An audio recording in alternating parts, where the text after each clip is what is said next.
പടപ്പാട്ട് കേട്ടൊരു നാട് പടയോട്ടെ പൊരുളതിൻ ചൂട്. പടപ്പാട്ട് കേട്ടൊരു നാട് പടയോട്ടെ പൊരുളതിൻ ചൂട്. ചരിതങ്ങൾ ഉറങ്ങും പാലക്കാട്ടില്. ലോക്സഭാ തെരഞ്ഞെടുപ്പിന് കേവലം ദിവസങ്ങൾ മാത്രം അവശേഷിക്കെ പൊള്ളുന്ന പാലക്കാട് ചൂടിനോടൊപ്പം തെരഞ്ഞെടുപ്പ് ചൂടും അതിൻ്റെ മൂർധന്യാവസ്ഥയിലാണ്. പ്രചാരണത്തിൻ്റെ അവസാന നാളുകളിലെ ഈ സാഹചര്യം മണ്ഡലത്തിലെ പ്രമുഖരായ നേതാക്കൾ മണ്ണാർക്കാട് ന്യൂസുമായി പങ്കുവയ്ക്കുന്നു. ഇന്ന് മണ്ണാർക്കാട് ന്യൂസിനോടൊപ്പം ചേരുന്നത് ഷൊർണൂർ MLAയും CPIMൻ്റെ പ്രമുഖ നേതാവുമായ PK ശശി MLA ആണ്. തിരഞ്ഞെടുപ്പ് സാഹചര്യങ്ങൾ, സമകാലീന വിവാദ വിഷയങ്ങൾ എന്നിവയെക്കുറിച്ച് അദ്ദേഹം മണ്ണാർക്കാട് ന്യൂസിനോട് പ്രതികരിക്കുന്നു. ശശിയേട്ടാ, ലോക്സഭാ തിരഞ്ഞെടുപ്പിന് ഇനി ഒരാഴ്ചയിൽ താഴെ മാത്രം സമയമുള്ളപ്പോൾ ഈ സമയത്ത് എങ്ങനെയാണ് താങ്കൾ ഇതിനെ വിലയിരുത്തുന്നത്? ലോക്സഭാ തിരഞ്ഞെടുപ്പിൽ കേരളത്തിനെ സംബന്ധിച്ചിടത്തോളം ഇടതുപക്ഷ ജനാധിപത്യ മുന്നണി നാളിതുവരെ കൈവരിക്കാത്തത്ര വലിയ വിജയം ഈ തെരഞ്ഞെടുപ്പിൽ നേടും. വലിയ തോതിലുള്ള ജനകീയ മുന്നേറ്റം ഇടതുപക്ഷത്തിന് അനുകൂലമായി മാറി വന്നുകൊണ്ടിരിക്കുന്ന ഒരു കാലാവസ്ഥയാണ് ഇപ്പോഴുള്ളത്. പാലക്കാട് ലോക്സഭാ നിയോജക മണ്ഡലത്തിൽ ചരിത്ര ഭൂരിപക്ഷത്തോടു കൂടി സഖാവ് MP രാജേഷ് ഇന്ത്യൻ പാർലമെന്റിലേക്ക് തിരഞ്ഞെടുക്കപ്പെടും. ചില ആളുകൾ പ്രചരിപ്പിക്കുന്നത് ഞങ്ങളും BJPയും തമ്മിലാണ്. അല്ല, തെറ്റാണത്. ഞങ്ങളും UDFും തമ്മിൽ തന്നെയാണ് മത്സരം. BJP പാലക്കാട് ലോക്സഭാ മണ്ഡലത്തിൽ എന്നല്ല, കേരളത്തിൽ എവിടെയും രണ്ടാം സ്ഥാനത്ത് നിൽക്കുന്നില്ല. മൂന്നാം സ്ഥാനത്ത് മാത്രം നിൽക്കുന്ന ശക്തിയാണ് BJPയും BJPയുടെ നേതൃത്വത്തിലുള്ള NDAയും. ചരിത്ര ഭൂരിപക്ഷം നേടി പാലക്കാട് മണ്ഡലത്തിൽ നിന്ന് LDF സ്ഥാനാർത്ഥി ജയിക്കും. ഇത്തവണ പലരും അത്ഭുതപ്പെടുന്ന രൂപത്തിലുള്ള ഞെട്ടലുണ്ടാക്കുന്ന UDF ക്യാമ്പുകളിൽ പരിപൂർണമായും ഞെട്ടലുണ്ടാക്കുന്ന രൂപത്തിലുള്ള ജനവിധി കൂടി ഈ തെരഞ്ഞെടുപ്പിൽ പലയിടത്തും നമുക്ക് പ്രതീക്ഷിക്കാനാകും. ന്യൂസ് ചാനലുകളുടെ സർവേ ഫലങ്ങൾ പുറത്തു വന്നിട്ടുണ്ടായിരുന്നു. അതിൽ പ്രധാനമായിട്ടും കേരളത്തിൽ UDFന് അനുകൂലമായിട്ടും എന്നാൽ അതേസമയം പാലക്കാട് MP രാജേഷിന് അനുകൂലമായിട്ടുമുള്ള സർവേ ഫലങ്ങളാണ് പുറത്തു വരുന്നത്. ഈ സർവേകളെ എങ്ങനെ കാണുന്നു? ഒരു സർവേയും ജനങ്ങളുടെ യഥാർത്ഥത്തിലുള്ള പൾസ് മനസ്സിലാക്കിക്കൊണ്ട് തയ്യാറാക്കുന്ന റിപ്പോർട്ടല്ല, സർവേ റിപ്പോർട്ടുകളല്ല. സർവേ ആര് നടത്തുമ്പോഴും അവർക്കൊരു പക്ഷപാതിത്വപരമായ സമീപനമുണ്ട്. അവരുടെ രാഷ്ട്രീയപരമായിട്ടുള്ള താല്പര്യം അനുസരിച്ചിട്ടുള്ള സർവേ റിപ്പോർട്ടാണ് പുറത്തു വരുന്നത്. മാത്രമല്ല, ലക്ഷക്കണക്കിന് വോട്ടർമാരുള്ള ഒരു നിയോജക മണ്ഡലത്തിൽ 0.000111 എന്ന രൂപത്തിൽ വളരെ വളരെ മൈക്രോസ്കോപ്പിക് ആയിട്ടുള്ള ഒരു നമ്പർ ആളുകളെ വിളിച്ചു ചേർത്ത് അവരുടെ അഭിപ്രായം അറിഞ്ഞുകൊണ്ട് തയ്യാറാക്കുന്ന റിപ്പോർട്ട് യാഥാർത്ഥ്യവുമായിട്ട് പുലബന്ധമില്ലാത്തതാണ്. സർവേ റിപ്പോർട്ടുകളിലൊന്നും ഒരു താല്പര്യവും ഞങ്ങൾ കാണിക്കാറില്ല, ഒരു കാലത്തും കാണിക്കാറില്ല. സർവേ റിപ്പോർട്ട് അനുസരിച്ച് കഴിഞ്ഞ നിയമസഭാ തെരഞ്ഞെടുപ്പിൽ ഇടതുപക്ഷ ജനാധിപത്യ മുന്നണി പരാജയപ്പെടേണ്ടതല്ലേ? പക്ഷേ സർവേ റിപ്പോർട്ടുകളല്ലല്ലോ ഫലം നിശ്ചയിക്കുന്നത്. ഫലം നിശ്ചയിക്കുന്നത് കേരളത്തിലെ പ്രബുദ്ധരായ വോട്ടർമാരുടെ രാഷ്ട്രീയമായ നിലപാടുകളാണ്, അവരുടെ ഇച്ഛാശക്തിയാണ്. അതുകൊണ്ട് തന്നെ സർവേ റിപ്പോർട്ടുകൾക്കൊന്നും ഒരു പ്രാധാന്യവും ഞങ്ങൾ കൽപ്പിക്കാറില്ല. ഷൊർണൂർ മണ്ഡലത്തിലെ താങ്കളുടെ ഒരുപാട് വികസന പ്രവർത്തനങ്ങൾ നടത്തിയതായിട്ട് താങ്കൾ പറഞ്ഞിട്ടുണ്ട്. ആ വികസന പ്രവർത്തനങ്ങൾ എത്രമാത്രം ഈ തെരഞ്ഞെടുപ്പിനെ സ്വാധീനിക്കും? വലിയ തോതിൽ ഈ തെരഞ്ഞെടുപ്പിനെ സ്വാധീനിക്കും. ഷൊർണൂർ അസംബ്ലി നിയോജക മണ്ഡലത്തിൻ്റെ ചരിത്രത്തിൽ ഇല്ലാത്ത രൂപത്തിലുള്ള വികസന മുന്നേറ്റമാണ് ഈ കഴിഞ്ഞ 2 വർഷക്കാലത്തിനിടയിൽ 2.25 വർഷക്കാലത്തിനിടയിൽ ആ മണ്ഡലത്തിൽ ഉണ്ടായിട്ടുള്ളത്. അത് കിഫ്ബിയുടെ പ്രവർത്തനങ്ങളാണെങ്കിലും ശരി, ബജറ്റുമായി ബന്ധപ്പെട്ടുകൊണ്ടുള്ള പ്രവർത്തനങ്ങളാണെങ്കിലും ശരി, MLAയുടെ അസറ്റ് ഡെവലപ്മെൻറ്റ് ഫണ്ടുമായി ബന്ധപ്പെട്ടുകൊണ്ടുള്ള പ്രവർത്തനങ്ങളാണെങ്കിലും ശരി, MLAയുടെ വികസന ഫണ്ട് ഉപയോഗിച്ച പ്രവർത്തനങ്ങളാണെങ്കിലും ശരി, എല്ലാം തന്നെ അത്ഭുതകരമായിട്ടുള്ള വികസന പ്രവർത്തനങ്ങൾ ആ മണ്ഡലത്തിൽ ഉടനീളം നടന്നിട്ടുണ്ട്. അതുകൊണ്ട് തന്നെ അതെല്ലാം തന്നെ ജനങ്ങൾക്കിടയിൽ നല്ലപോലെ സ്വാധീനിക്കുന്നുണ്ട്. ഞാനിവിടെ ഈ നിയോജക മണ്ഡലത്തിലെ ഈ തെരഞ്ഞെടുപ്പിൽ, ലോക്സഭാ തെരഞ്ഞെടുപ്പിൽ എൻ്റെ പരിപൂർണമായ ചുമതലയും ഉത്തരവാദിത്വവും നിർവഹിക്കുന്നത് ഷൊർണൂർ അസംബ്ലി മണ്ഡലത്തിലാണ്. അങ്ങേ അറ്റത്ത് കിടക്കുന്ന ഷൊർണൂർ മുതൽ ഇങ്ങേ അറ്റത്ത് കിടക്കുന്ന വെള്ളിനേഴി വരെയുള്ള മുഴുവൻ പഞ്ചായത്തുകളിലും ലോക്കലുകളിലും എൻ്റെ സജീവമായ സാന്നിധ്യമുണ്ടായിട്ടുണ്ട്.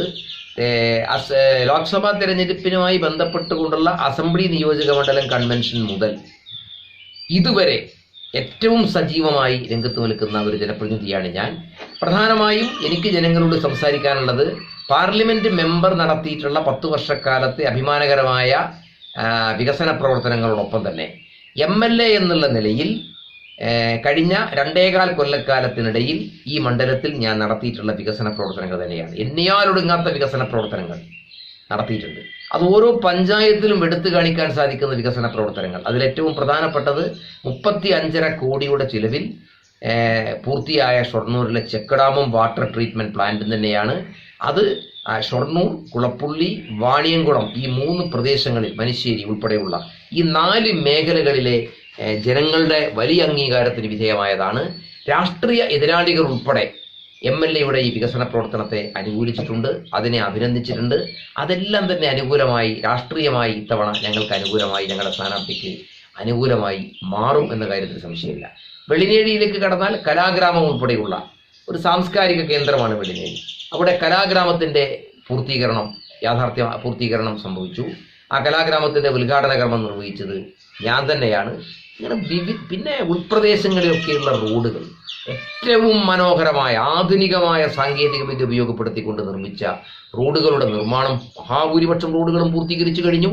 വളരെ അത്യപൂർവം റോഡുകൾ മാത്രമാണ് ഇനി പൂർത്തീകരിക്കാനുള്ളത്. അത് 1 കൊല്ലത്തിനുള്ളിൽ തന്നെ പൂർത്തീകരിക്കാൻ സാധിക്കും എന്നുള്ളത് വളരെ വളരെ വ്യക്തമായിട്ടുള്ള കാര്യമാണ്. ചെർപ്പുളശ്ശേരി ഒറ്റപ്പാലം, ചെർപ്പുളശ്ശേരി പട്ടാമ്പി ഈ 2 പ്രധാനപ്പെട്ട റോഡുകളുടെ സ്ഥിതി വളരെ മോശമായിരുന്നു. അതിപ്പോൾ UPR വർക്ക് പൂർത്തീകരിച്ച് ഫണ്ട് ഉപയോഗപ്പെടുത്തിക്കൊണ്ട് ഇപ്പോൾ ഗതാഗത യോഗ്യമാക്കിയിട്ടുണ്ട്. 6 മാസത്തിന് ശേഷം ഈ 2 വർക്കുകളും കിഫ്ബിയുടെ പട്ടികയിൽ വരുന്ന ഫണ്ടായതുകൊണ്ട് ഏതാണ്ട് 120 കോടിയോളം രൂപ മുതൽ മുടക്കിക്കൊണ്ട് അത് അതിമനോഹരമായ റോഡുകളാക്കി പുനർനിർമ്മിക്കാനുള്ള പ്രവർത്തനം ആരംഭിച്ചിട്ടുണ്ട്. കേരളത്തിൽ മൊത്തം ചർച്ചയായിക്കൊണ്ടിരിക്കുന്ന ഒരു വിഷയമായിരുന്നു ശബരിമല. ഈ ശബരിമല വിഷയം പാലക്കാട് മണ്ഡലത്തിലെ വോട്ടർമാരെ സ്വാധീനിക്കുമെന്ന് കരുതുന്നുണ്ടോ? അല്പം പോലും സ്വാധീനിക്കാൻ പോകുന്നില്ല. കാരണം ഇവിടെ ബോധപൂർവമായി ചില ആളുകൾ പ്രചരിപ്പിച്ചത് ഞങ്ങൾ ശബരിമല, നരേന്ദ്രമോദി പ്രധാനമന്ത്രി പറയാൻ പാടില്ലാത്തതാണ്. പ്രധാനമന്ത്രി സ്ഥാനത്തിരിക്കുന്ന പ്രധാനമന്ത്രി പദമെന്ന് പറയുന്നത് ഒരു ജനാധിപത്യ സംവിധാനത്തിൽ ഏറ്റവും പ്രാധാന്യമർഹിക്കുന്ന, ജനാധിപത്യത്തിന്റെ ശ്രീകോവിലിൽ ഏറ്റവും പ്രധാനപ്പെട്ട പരമപ്രധാനമായ സ്ഥാനത്താണ് നരേന്ദ്രമോദി ഇരിക്കുന്നത്. ആ സ്ഥാനത്തിരിക്കുന്ന ഒരാൾ കളവ് പറയുന്നയാളാണ് എന്ന് പറയേണ്ടി വരുന്നത് ഏറെ ദുഃഖകരമാണ്. പക്ഷേ വസ്തുത അതാണ്. കാക്ക കറുത്തിട്ടാണ് എന്ന് പറയുന്നത് കാക്കയോടുള്ള വിരോധം കൊണ്ടല്ലല്ലോ, കാക്കയുടെ നിറം കറുപ്പായതുകൊണ്ടാണ്. നരേന്ദ്രമോദി പറഞ്ഞത് പച്ച കള്ളമായതുകൊണ്ടാണ് കേരളത്തിന്റെ മുഖ്യമന്ത്രിക്ക് പറയേണ്ടി വന്നത് കളവ് പറയുന്നയാളാണ് പ്രധാനമന്ത്രി എന്ന് പറയേണ്ടി വന്നു. ഇവിടെ അദ്ദേഹം പറഞ്ഞത്, നരേന്ദ്രമോദി പറഞ്ഞത് അയ്യപ്പൻ എന്ന് പറഞ്ഞാൽ അന്നേരം കേരളത്തിലെ പോലീസ് അറസ്റ്റ് ചെയ്യുമെന്നാണ് പറഞ്ഞത്. ഇവിടെ ശബരിമല വിശ്വാസത്തിനോ ഒരു വിശ്വാസത്തിനോ എതിരായ ഒരു സമീപനവും കേരളത്തിൽ നിലനിൽക്കുന്നില്ല, ഒരു ഗവൺമെന്റ് സ്വീകരിച്ചിട്ടില്ല എന്ന് മാത്രമല്ല, എല്ലാ വിശ്വാസങ്ങളെയും എല്ലാ വിശ്വാസികളെയും സംരക്ഷിക്കുന്ന നിലപാടാണ് ഈ ഗവൺമെന്റ് സ്വീകരിച്ചിട്ടുള്ളത്. ഈ ഗവൺമെന്റ് എന്നല്ല, കമ്മ്യൂണിസ്റ്റുകാരുടെ പൊതു നിലപാട് അങ്ങനെയാണ്. രാജ്യത്തെ മഹാഭൂരിപക്ഷം വരുന്ന ജനങ്ങളും നല്ല വിശ്വാസികളാണ്, ദൈവവിശ്വാസികളാണ്. ആ ദൈവവിശ്വാസികളെ അകറ്റുന്ന നിലപാടല്ല, ആ വിശ്വാസങ്ങളെ മുഴുവൻ സംരക്ഷിക്കുകയും വിശ്വാസികളെ സംരക്ഷിക്കുകയും ചെയ്യുന്ന നിലപാടാണ് എല്ലാ കാലത്തും ഞങ്ങൾ സ്വീകരിച്ചിട്ടുള്ളത്. ഈ ഗവൺമെന്റും അത് തന്നെയാണ് സ്വീകരിച്ചിട്ടുള്ളത്. ശബരിമലയുടെ പേരിലൊക്കെ തന്നെ ഇപ്പം നടത്തിക്കൊണ്ടിരിക്കുന്ന RSSും BJPയും അല്പമൊക്കെ കോൺഗ്രസും നടത്തിക്കൊണ്ടിരിക്കുന്ന പ്രചാരവേലക്ക് ഒരു ചെറിയ സ്വാധീനം പോലും കേരളത്തിലെ വോട്ടർമാരിൽ ഉണ്ടാക്കാൻ കഴിയില്ല എന്നുള്ളത് വളരെ വ്യക്തമാണ്. ഈ അടുത്ത് ഏറെ വിവാദമായ ഒന്നായിരുന്നു പുലാപ്പറ്റ ഭാഗത്ത് MP രാജേഷിന്റെ പ്രചരണ വാഹനങ്ങളിൽ ഒന്നിൽ നിന്നും ഒരു വടിവാൾ അല്ലെങ്കിൽ കൊടുവാൾ താഴെ വീണു.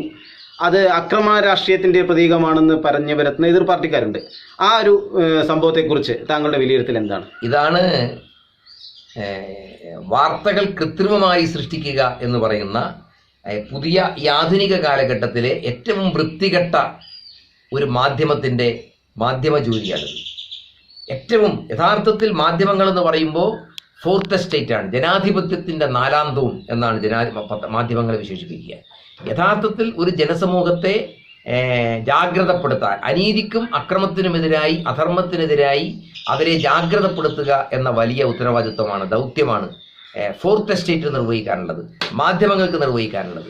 ആ ജോലി നിർവഹിക്കുന്നതിന് പകരം യഥാർത്ഥമായ വസ്തുതകളിൽ നിന്ന് ജനശ്രദ്ധ തിരിച്ചുവിട്ടുകൊണ്ട് അവരെ തെറ്റായ വാർത്തകളിലേക്കും സംഭവങ്ങളിലേക്കും അവരുടെ മനസ്സെത്തിക്കുക, അതിനു വേണ്ടിയുള്ള പരിശ്രമമാണ് നടത്തിക്കൊണ്ടിരിക്കുന്നത്.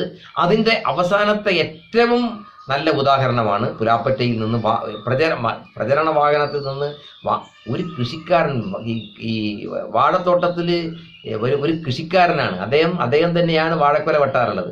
ആ വാഴക്കൊല വെട്ടാൻ വേണ്ടി ഉപയോഗിക്കുന്ന കത്തിയുമായി ഈ പ്രചരണ ജാഥ വന്നപ്പോൾ അങ്ങോട്ട് എത്തിപ്പോയി. ആ സമയത്ത് ഈ കൊടുവാള് അവിടെ എടുത്തു വെച്ചപ്പോൾ അത് ഫോട്ടോ എടുത്ത് ഇതാണ് സ്ഥാനാർത്ഥിയുടെ കൂടെ എപ്പോഴും ഈ കൊടുവാളുമായി നടക്കുന്ന ആളുകളാണ്, ആക്രമണകാരികളാണ് നടക്കുന്നത് എന്ന് വരുത്താൻ വേണ്ടിയുള്ള ശ്രമം നടത്തിയിട്ടുള്ളത്. യഥാർത്ഥത്തിൽ ഞങ്ങൾ കൊലപാതകത്തെ അംഗീകരിക്കുന്നവരല്ല. എല്ലാ മരണവും ദുഃഖകരമാണ്. എല്ലാ കൊലപാതകങ്ങളും അപലപിക്കപ്പെടേണ്ടതാണ്, അഭിശക്തമായി എതിർത്ത് പരാജയപ്പെടുത്തേണ്ടതാണ്. ഇവിടെയുള്ള പ്രശ്നം കേരളത്തിൽ കൊലപാതക രാഷ്ട്രീയം നടത്തുന്നത് ഞങ്ങളല്ല. കേരളത്തിൽ രാഷ്ട്രീയ കൊലപാതകങ്ങൾക്ക് ഏറ്റവും കൂടുതൽ വിധേയരായ ആളുകൾ ഞങ്ങളാണ്. ഏറ്റവും കൂടുതൽ ആളുകൾ കൊലപാതകത്തിന് വിധേയമായി കൊലപാതക രാഷ്ട്രീയത്തിൻ്റെ ഇരകളായി മരിക്കേണ്ടി വന്നത് കമ്മ്യൂണിസ്റ്റുകാരും DYFI പ്രവർത്തകരുമൊക്കെയാണ് എന്നുള്ളത് ഈ നാടിനറിയാം, ജനങ്ങൾക്കറിയാം. അപ്പോൾ വളരെ ബോധപൂർവം ഞങ്ങളെ ആക്രമണകാരികളും കൊലപാതകികളുമായി ചിത്രീകരിക്കാൻ വേണ്ടിയുള്ള ശ്രമത്തിൻ്റെ ഭാഗമാണിത്. വലതുപക്ഷ മാധ്യമങ്ങൾ അവരവരുടെ കടമ ചെയ്യാണ്. ആ വലതുപക്ഷ മാധ്യമങ്ങളൊക്കെ നടത്തുന്ന രൂപത്തിൽ ആണ് കേരളത്തിൻ്റെ കാര്യങ്ങൾ മുമ്പോട്ട് പോകുന്നതെങ്കിൽ ഞങ്ങളേ ഉണ്ടാകില്ലല്ലോ. യഥാർത്ഥത്തിൽ ഞങ്ങൾക്കെതിരായി എത്ര കാലമായി പ്രചരണം നടത്താൻ തുടങ്ങിയിട്ട് അതൊക്കെ കേരളത്തിൽ ചെലവായോ? അതൊന്നും കേരളത്തിൽ ചെലവാകാൻ പോകുന്നില്ല. രാജ്യത്തിനാകെ തന്നെ മാതൃക കാണിക്കുന്ന രൂപത്തിൽ കേരള സംസ്ഥാനവും കേരളത്തിലെ സമാധാനപരമായ അന്തരീക്ഷവും അഭിമാനത്തോടു കൂടി തല ഉയർത്തിപ്പിടിച്ച് നിൽക്കുന്ന ഒരു സന്ദർഭത്തിലാണ് ഇതുപോലെയുള്ള ഈ തെറ്റായ വാർത്തകളൊക്കെ മാധ്യമങ്ങൾ പടച്ചു വിടുന്നത്. അത് ജനങ്ങൾക്ക് അതിൻ്റെ നേരും ശരിയും തെറ്റുമൊക്കെ ജനങ്ങൾക്ക് നല്ല ബോധ്യമുണ്ട്. ശശിയുടെ ഈ തെരഞ്ഞെടുപ്പിൽ അല്ലെങ്കിൽ ഈ തെരഞ്ഞെടുപ്പ് സമയത്തോടനുബന്ധിച്ചുള്ള ചില സമയങ്ങളിലുണ്ടായിരുന്നൊരു വിഷയമായിരുന്നു, പ്രത്യേകിച്ച് മണ്ണാർക്കാട് മണ്ഡലത്തെ സംബന്ധിച്ച് CPIയുടെ ഒരു വിട്ടുനിൽക്കൽ അല്ലെങ്കിൽ CPIയുടെ അവർക്കൊരു താല്പര്യക്കുറവ് എന്ന് പറഞ്ഞിരുന്നു. ഈ തെരഞ്ഞെടുപ്പ് മൂർധന്യാവസ്ഥയിൽ എത്തി നിൽക്കുന്ന സമയത്ത് CPIയുടെ നിലപാട് എങ്ങനെയാണ് വിലയിരുത്തുന്നത്? അത് നിങ്ങൾ ബോധപൂർവമായിട്ട് എന്നോട് ചോദിക്കുന്നതാണെന്ന് എനിക്കറിയാം. എങ്കിലും ഞാൻ കൃത്യമായ ഉത്തരം പറയാം. CPI എന്ന് പറയുന്നത് ഇടതുപക്ഷ ജനാധിപത്യ മുന്നണിയിലെ വളരെ പ്രധാനപ്പെട്ട ഒരു കക്ഷിയാണ്. CPIM-ഉം കമ്മ്യൂണിസ്റ്റ് പാർട്ടി ഓഫ് ഇന്ത്യ മാർക്സിസ്റ്റും CPI-യും തമ്മിലുള്ള ഐക്യമാണ് ഇടതുപക്ഷ ജനാധിപത്യ ഐക്യത്തിൻ്റെ ആക്സിസ് എന്ന് പറയുന്നത്. അച്ചുതണ്ട് എന്ന് പറയുന്നത് അതാണ് പിന്നെ അച്ചുതണ്ട് എന്ന് പറയുന്നത്. അപ്പോൾ അത്രയും പ്രധാനമാണ് CPIM-ഉം CPI-യും തമ്മിലുള്ള ഐക്യം.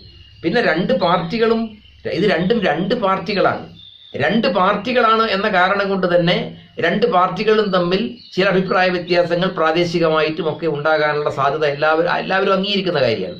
ആ അഭിപ്രായ വ്യത്യാസങ്ങളൊക്കെ ഉണ്ടാകും. അഭിപ്രായ വ്യത്യാസം ഉള്ളത് കൊണ്ടാണല്ലോ രണ്ട് പാർട്ടിയായി നിൽക്കുന്നത്, അല്ലെങ്കിൽ ഒരു പാർട്ടിയാവില്ലേ? അപ്പം നയപരമായ കാര്യങ്ങളിൽ, ആശയപരമായ കാര്യങ്ങളിലൊക്കെ തന്നെ ഭിന്നാഭിപ്രായങ്ങൾ ഉണ്ടായെന്നിരിക്കും. ആ അഭിപ്രായ വ്യത്യാസങ്ങളെല്ലാം നിലനിർത്തിക്കൊണ്ടാണ് രാഷ്ട്രീയമായി നമ്മുടെ നാടിനെ രക്ഷപ്പെടുത്തുക എന്ന വലിയ ഉത്തരവാദിത്വം ഏറ്റെടുക്കാൻ രണ്ട് പാർട്ടികളും തമ്മിലുള്ള യോജിപ്പ് ഇവിടെ ഉയർന്നു വന്നിട്ടുള്ളത്. ഇവിടെ തീർച്ചയായിട്ടും രണ്ട് പാർട്ടികൾക്കും രാഷ്ട്രീയം പ്രധാനമാണ്. അതുകൊണ്ട് CPIക്ക് ഇതിൽ നിന്ന് വ്യത്യസ്തമായിട്ടുള്ളൊരു നിലപാട് സ്വീകരിക്കാൻ കഴിയുമെന്ന് ഞാൻ തീരെ പ്രതീക്ഷിക്കുന്നില്ല. CPIയുടെ അണികൾ ഞാൻ മനസ്സിലാക്കിയിടത്തോളം വളരെ ആത്മാർത്ഥമായി എനിക്ക് ചുമതലയുള്ള മണ്ഡലത്തിൽ, ഷൊർണൂർ മണ്ഡലത്തിൽ വളരെ ആത്മാർത്ഥമായിട്ട് പ്രവർത്തിക്കുന്നുണ്ട് എന്ന് തന്നെയാണ് എനിക്ക് തോന്നിയിട്ടുള്ളത്. മണ്ണാർക്കാട് ഞാൻ നേരിട്ട് പോകാറില്ല. മണ്ണാർക്കാട്ട് അധികം പരിപാടികളുമായും ഞാൻ ബന്ധപ്പെടാറില്ല. കാര്യമായിട്ടുള്ള പ്രവർത്തനങ്ങളിലൊന്നും ഞാൻ അവിടെ ഇപ്പോൾ ഈ ചുമതല വന്നതിന് ശേഷം അവിടേക്ക് ഞാൻ ബന്ധപ്പെടാറില്ല. പക്ഷേ അവിടെ നിന്ന് കിട്ടുന്ന റിപ്പോർട്ടുകൾ നല്ല യോജിപ്പോടുകൂടിയാണ്. രണ്ട് പാർട്ടികളും തമ്മിൽ നല്ല യോജിപ്പോടുകൂടിയാണ് പ്രവർത്തിക്കുന്നത് എന്ന് തന്നെയാണ്. രണ്ട് പാർട്ടികളെയും തമ്മിൽ അകറ്റിക്കളയാം, അതിൽ നിന്ന് മുതലെടുപ്പ് നടത്തിക്കളയാമെന്ന് ആരെങ്കിലും ധരിക്കുന്നുണ്ടെങ്കിൽ അതൊന്നും കേരളത്തിൽ എവിടെയും അതൊന്നും നടക്കാൻ പോകാത്ത കാര്യമാണ് എന്ന് അവരെ അറിയിക്കാൻ ഞാൻ ആഗ്രഹിക്കുകയാണ്. ഞങ്ങൾ നല്ല യോജിപ്പ് തന്നെ മുമ്പോട്ട് പോകുന്നത്. ഐക്യം പ്രധാനമാണ്. ചില എതിരാളികൾ തന്നെ പറഞ്ഞു വരുന്ന ഒന്നാണ്, ഇപ്പോൾ പാലക്കാട് ലോക്സഭാ മണ്ഡലത്തിൽ മത്സരിക്കുന്ന സ്ഥാനാർത്ഥിയായ MP രാജേഷും ശശിയേട്ടനും തമ്മിൽ ചില വ്യക്തിപരമായ പ്രശ്നങ്ങളുണ്ടെന്നും അത് ഈ തെരഞ്ഞെടുപ്പിൽ അത് ബാധിക്കുമെന്നൊക്കെ പറഞ്ഞു വരുന്നുണ്ട്. അതിനെക്കുറിച്ചുള്ള യഥാർത്ഥ അഭിപ്രായം എന്താണ്? അതൊക്കെ ചില ആളുകളുടെ ചില മോഹങ്ങളാണ്. ആ മോഹങ്ങളൊന്നും യാഥാർത്ഥ്യമാകാൻ പോകുന്നില്ല. ഞാൻ പറഞ്ഞല്ലോ, ഇവിടെ ശശിയും എം പി രാജേഷും തമ്മിലുള്ള വ്യക്തിപരമായിട്ടുള്ള യോജിപ്പിനും വിയോജിപ്പും ഒന്നുമല്ല ഇവിടെ പ്രശ്നം. ഇവിടെ പ്രശ്നം രാഷ്ട്രീയമാണ്. ഇവിടെ പ്രശ്നം നാടിൻ്റെ നിലനിൽപ്പാണ്. ഇവിടെ പ്രശ്നം ജനാധിപത്യത്തിൻ്റെയും മതനിരപേക്ഷതയുടെയും മൂല്യങ്ങൾ സംരക്ഷിക്കാൻ വേണ്ടിയുള്ള ഒരു പോരാട്ടമാണിത് എന്നുള്ളതാണ്. ആ രാഷ്ട്രീയമാണ് ഞങ്ങൾ ഏറ്റവും പ്രധാനമായി കാണുന്നത്. ആ രാഷ്ട്രീയത്തിൻ്റെ പ്രായോഗികവൽക്കരണത്തിൽ ഞങ്ങൾ ഒരുമിച്ച് നിൽക്കുകയാണ്. പിന്നെ എം പി രാജേഷ് എന്ന് പറയുന്ന വ്യക്തിയും പി കെ ശശി എന്ന് പറയുന്ന വ്യക്തിയും തമ്മിൽ അഭിപ്രായ വ്യത്യാസമുണ്ട്. വ്യക്തിപരമായിട്ടുള്ള വിരോധമുണ്ടാകേണ്ട ഒരാവശ്യമില്ലല്ലോ. ഞങ്ങൾ തമ്മിൽ യാതൊരു കുടിപ്പകയില്ലല്ലോ. ആരാ നിങ്ങളുള്ളത് പറഞ്ഞത്? അതെല്ലാം ഇവിടെ മാധ്യമങ്ങൾ പ്രചരിപ്പിച്ചൊരു കാര്യമാണ്. പിന്നെ സ്വാഭാവികമായും വ്യത്യസ്തമായിട്ടുള്ള അഭിപ്രായങ്ങൾ പ്രകടിപ്പിച്ച സന്ദർഭങ്ങൾ ഉണ്ടായിട്ടുണ്ടാകും. അതെല്ലാം പഴയ കഥയാണ്, അതെല്ലാം പഴയ ചരിത്രമാണ്. അതൊന്നും ഇപ്പം യാഥാർത്ഥ്യമേ അല്ല. ഈ തെരഞ്ഞെടുപ്പ് പ്രഖ്യാപിച്ചതിന് ശേഷം ഞങ്ങൾ തമ്മിൽ പരസ്പരം സംസാരിക്കാറുണ്ട്, ഞങ്ങൾ തമ്മിൽ പരസ്പരം കാര്യങ്ങൾ ആലോചിക്കാറുണ്ട്. ഞാൻ പ്രത്യേകമായി ചെയ്യേണ്ട കാര്യങ്ങൾ അദ്ദേഹം എന്നോട് പറയാറുണ്ട്. എൻ്റെ ശ്രദ്ധയിൽ വരുന്ന ചില പ്രശ്നങ്ങൾ ഞാൻ അദ്ദേഹത്തിൻ്റെ ശ്രദ്ധയിൽപ്പെടുത്താറുണ്ട്. വളരെ യോജിപ്പോടുകൂടി, ഞാൻ പറഞ്ഞല്ലോ, വളരെ വളരെ വിശ്രമരഹിതമായ രൂപത്തിൽ എൻ്റെ നിയോജക മണ്ഡലത്തിൽ എൻ്റെ താല്പര്യം, ഞാൻ MLA ആയിരിക്കുന്ന എൻ്റെ നിയോജക മണ്ഡലത്തിൽ എനിക്ക് ലഭിച്ചതിനേക്കാൾ വലിയ ഭൂരിപക്ഷം സഖാവ് എം പി രാജേഷിന് കിട്ടണം എന്ന താല്പര്യത്തോടു കൂടിയാണ്, എന്ന വാശിയോടുകൂടിയാണ് ഞാൻ അവിടെ പ്രവർത്തിച്ചുകൊണ്ടിരിക്കുന്നത്. മറ്റതൊക്കെ വെറും കെട്ടുകഥയാണ്. യാതൊരു യാഥാർത്ഥ്യവുമായിട്ട് ഒരു പുലബന്ധം പോലും ഇല്ലാത്ത കാര്യങ്ങളാണ്. ദീർഘനാളത്തെ പ്രവൃത്തി പരിചയമുള്ള ഒരു രാഷ്ട്രീയ നേതാവ് എന്ന നിലയിൽ ഒരു കൗതുകത്തിനോട് ചോദിക്കുകയാണ്. താങ്കളുടെ ഒരു നിലപാടനുസരിച്ച് കേരളത്തിലെ തെരഞ്ഞെടുപ്പിൽ ഒരു പ്രവചനത്തിന് താങ്കൾ തയ്യാറാവുകയാണെങ്കിൽ എങ്ങനെയായിരിക്കും LDF, UDF, NDA എന്ന രീതിയിൽ താങ്കളുടെ ഒരു കാഴ്ചപ്പാട് എങ്ങനെയാണ്? പ്രൊഡിക്ഷൻ നടത്താൻ ഞാൻ ജ്യോതിഷം പഠിച്ച ആളല്ലല്ലോ, അതുകൊണ്ട് പ്രൊഡിക്ഷൻ ഒന്നും നടത്താൻ ഞാൻ ആളല്ല. പക്ഷെ ഒരു കാര്യം ഞാൻ പറയാം, വമ്പിച്ച വിജയമായിരിക്കും. 2004 ഒരു തനിയാവർത്തനമായിരിക്കും ഈ തെരഞ്ഞെടുപ്പ്. ഞാൻ ആദ്യമേ നിങ്ങളോട് പറഞ്ഞു, UDFന്റെ കേന്ദ്രങ്ങൾക്ക് ഞെട്ടലുണ്ടാകുന്ന റിസൾട്ട് പലയിടത്തു നിന്ന് സംഭവിക്കാൻ പോവുകയാണ്. മണ്ഡലത്തിന്റെ പേരൊന്നും ഞാൻ പറയില്ല. ഏതെങ്കിലും കുറേ മണ്ഡലങ്ങൾ ഞങ്ങൾ ജയിക്കും എന്ന് ഞാൻ നിങ്ങളോട് പറഞ്ഞ ബാക്കിയുള്ളവ തോൽക്കും എന്ന് നിങ്ങൾ ഇയാളെ വ്യാഖ്യാനിക്കൂലേ? ഞാൻ പറഞ്ഞതായി. അതുകൊണ്ട് ഞങ്ങൾ പ്രവർത്തിക്കുന്നത് 20 ലോക്സഭാ നിയോജക മണ്ഡലങ്ങളും കേരളത്തിലെ 20 മണ്ഡലങ്ങളും പിടിക്കാനാണ്. കേരളത്തിലെ ജനങ്ങൾ ഇടതുപക്ഷ പ്രസ്ഥാനത്തിന് അനുകൂലമാണ് എന്ന് ബോധ്യപ്പെടുത്തി കൊടുക്കാൻ കഴിയുന്ന രൂപത്തിലുള്ള പ്രവർത്തനങ്ങളാണ് ഞങ്ങൾ നടത്തിക്കൊണ്ടിരിക്കുന്നത്.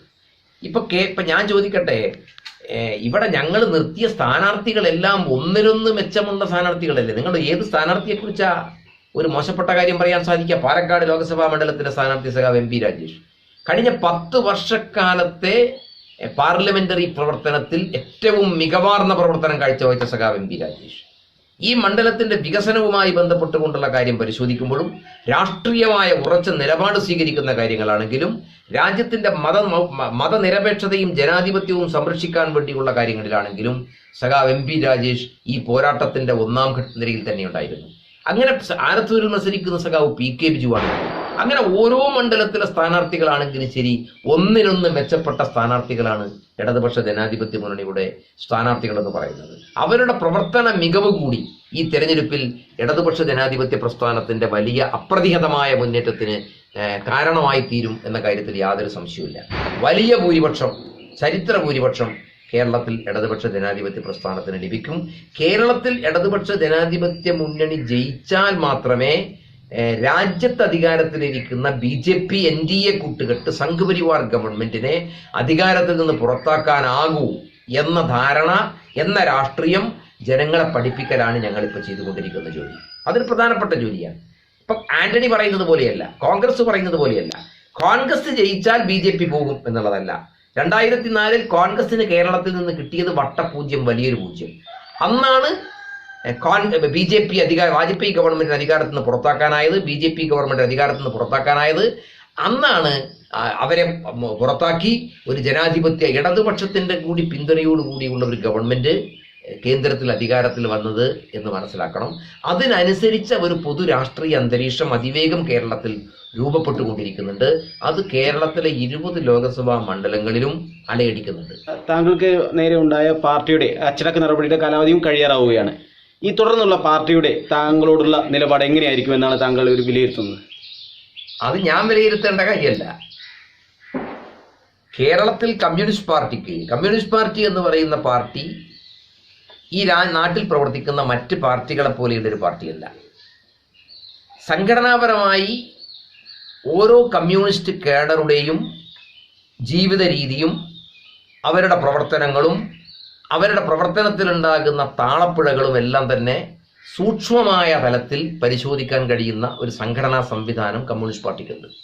ആ സംഘടനാ സംവിധാനം വെച്ചുകൊണ്ട് പാർട്ടി ഒരാളുടെ പേരിൽ, ഒരു സഖാവിൻ്റെ പേരിൽ നടപടി സ്വീകരിക്കുന്നത് ആ സഖാവിനെ തീർത്തും ഇല്ലാതാക്കാൻ വേണ്ടിയല്ല, ആ സഖാവിൻ്റെ പാർട്ടി ചൂണ്ടിക്കാണിച്ച, പാർട്ടി കണ്ടെത്തിയ തെറ്റുകൾ തിരുത്തി കൂടുതൽ നല്ല കമ്മ്യൂണിസ്റ്റായി ഒരാളെ മാറ്റാൻ വേണ്ടിയുള്ള നടപടിയാണ് പാർട്ടി സ്വീകരിക്കുന്ന അച്ചടക്ക നടപടി. ആ നിലയിൽ എൻ്റെ പാർട്ടി എൻ്റെ പേരിൽ സ്വീകരിച്ച അച്ചടക്ക നടപടിയെ തികഞ്ഞ അച്ചടക്കമുള്ള ഒരു കമ്മ്യൂണിസ്റ്റുകാരൻ എന്നുള്ള നിലയിൽ രണ്ട് കൈയും നീട്ടി ഞാൻ സ്വീകരിച്ചവനാണ്. അച്ചടക്ക നടപടിയുടെ കാലഘട്ടത്തിൽ പൂർണ്ണമായും എല്ലാ കാലത്തും ഞാൻ അങ്ങനെ തന്നെയാണ്. കമ്മ്യൂണിസ്റ്റ് പാർട്ടിക്ക് വിധേയനായി പാർട്ടി ഏൽപ്പിച്ച ചുമതലകൾ താളപ്പുഴ വരാതെ നിർവഹിക്കാൻ എനിക്ക് കഴിഞ്ഞിട്ടുണ്ട് എന്ന പൂർണ്ണ വിശ്വാസക്കാരനാണ് ഞാൻ. പിന്നെ പാർട്ടി എടുക്കുന്ന തീരുമാനം എന്നോട് നിങ്ങൾ ചോദിക്കരുത്, അത് പാർട്ടിയാണ് ആ ചോദ്യത്തിന് ഉത്തരം നൽകേണ്ടത്. തീർച്ചയായും ഈ യാഥാർത്ഥ്യങ്ങളെല്ലാം പാർട്ടി മനസ്സിലാക്കും എന്ന് തന്നെയാണ് ഞാൻ പ്രതീക്ഷിക്കുന്നത്. പോരാട്ടം കനക്കുന്ന സാഹചര്യത്തിൽ തെരഞ്ഞെടുപ്പ് വിലയിരുത്തലുമായി മറ്റൊരു നേതാവിനോടൊപ്പം അടുത്ത ദിവസം വീണ്ടും കാണാം. മണ്ണാർക്കാട് ന്യൂസിനു വേണ്ടി കൃഷ്ണദാസ്, കൃപ.